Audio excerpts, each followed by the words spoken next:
Welcome to Tafe, New South Wales Floristry, Western Sydney region. My name's David Berger and today I'm doing a design featuring the beautiful seasonal dahlia. The dahlia is such a lovely flower with a beautiful bloom that's quite a thirsty flower though, that is best presented wherever possible in water. So what I've done with a glass trough is covered the trough or wound twine and ribbon around it to create a natural grid base that I can place the stems through that will hold them.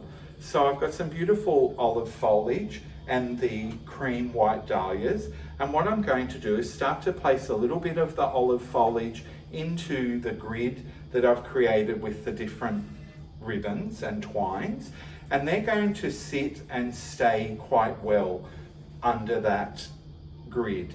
So this is a really handy little tip, especially for long low arrangements, which are so popular for weddings, for buffets, or even just to promote flowers in the home.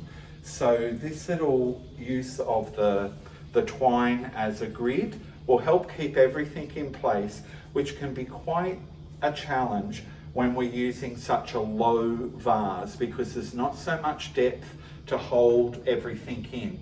You can see already just with the first few placements using the grid, everything is held nicely in place. What it's also going to allow me to do is to make sure that all the dahlia flowers are nicely submerged under the water so that they have all the ability to drink through their quite hollow stem. The dahlia is a lovely flower. The foliage of the dahlia is not such a long laster. Even within water it will start to dry quite quickly. So that's why I've chosen to dress this particular vase with the quite robust olive foliage. The olive also has that nice grey on the back of the leaf.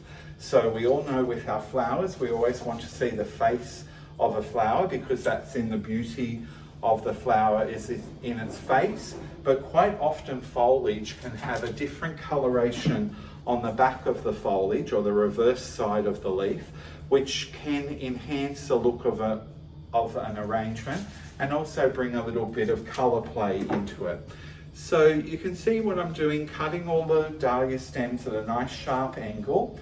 I'm utilizing some of the buds of the dahlias as well in this design because the buds always give that very fresh look to any sort of table design, and they also give a feeling that the flowers are still evolving. So it's always nice wherever we possibly can to include the different stages of the flower within the design. So I'm just moving along, putting little groups of the dahlias each side of it, turning my arrangement. I've got it here on a turntable, which makes it quite easy to do this long low arrangement, and making sure from both sides of the design that I can see the face of the flowers and see some of the features of the flowers and the dahlias from each side. So I'll just finish off by placing some of the dahlias slightly higher in the design so you can see that I've built it up a little bit as well. And this will give a nice long elongated look to the design, and to place some of the buds right out the edge of the design as well. All the flowers are placed into the water source so it will drink quite well from this, and this will be very suitable for a wedding or bridal occasion on a coffee table. And the dahlias are going to last really well because they're within the water source, but held quite firmly in place, as you can see by the grid of ribbon and cord. Our Dahlia Table Centre from Western Sydney Region Floristry.